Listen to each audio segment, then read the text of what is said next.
देश के इतने बड़े आबादी में ऐसे कितने लोग हैं जो एक्चुअली में समाज के कल्याण में, समाज के विकास के नाम पर वोट करते हैं?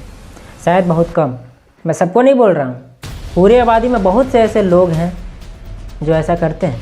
भारत में इलेक्शंस पॉलिसीज़ और एजेंडा के बेसिस पर नहीं लड़े जाते, ये तो सच है, मगर किस बेसिस पे लड़े जाते हैं? वो है इमोशंस। नेता आपके इमोशंस के साथ खेलते हैं और वे इलेक्शंस जीत जाते हैं और आप पे राज करते हैं और आप बेवकूफ़ बन जाते हैं। धर्म के नाम पर, जाति के नाम पर आपको लड़ाएंगे और आप उनके नाम पर वोट करेंगे, वे जीत जाएंगे, वे राज करेंगे, फिर आप क्या करेंगे? कुछ नहीं। मुझे बता दीजिए कि एजुकेशन के नाम पर, हेल्थ के नाम पर, रोड इंफ्रास्ट्रक्चर के नाम पर, इकोनॉमिक के नाम पर, HDI के नाम पर, ह्यूमन डेवलपमेंट के नाम पर कितने लोग वोट करते हैं? बहुत कम। और आप बाद में बोलते हैं कि हमारा देश विकास नहीं कर रहा है, डेवलपमेंट नहीं कर रहा है।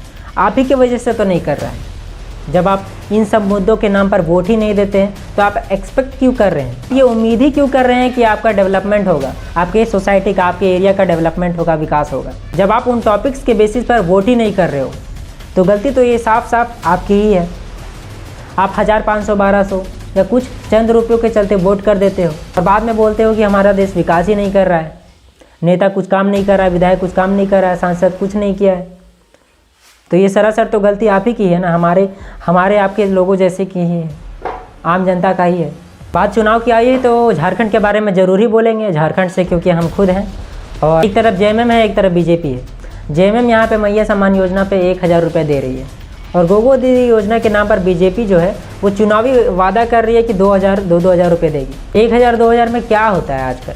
कुछ नहीं। और अगर आपको इतना ही फिक्र है झारखंड का और झारखंड के लोगों का, तो इतने सालों से जो BJP यहाँ पे राज किया, JMM ने पिछले 5 सालों में राज किया, तो ऐसा कुछ क्यों नहीं कर पाए कि यहाँ की जनता सेल्फ सफिशिएंट हो सके, आत्मनिर्भर हो सके? आज उन्हें 1000-2000 रुपयों की ज़रूरत क्यों पड़ रही है? अगर इन दो दलों को झारखंड का इतना ही फिक्र है तो इतने सालों से ऐसा नियम क्यों नहीं यहाँ पे बनाया कि यहाँ के लोगों को आत्मनिर्भर बन सके?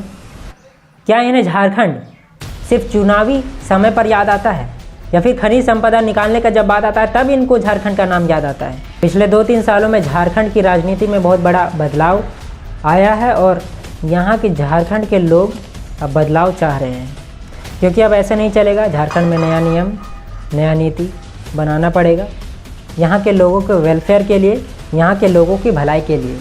और जब तक ऐसा नियम, कड़ा नियम नहीं बनेगा तब तक यहाँ के लोगों को फ़ायदा भी नहीं पहुँचेगा।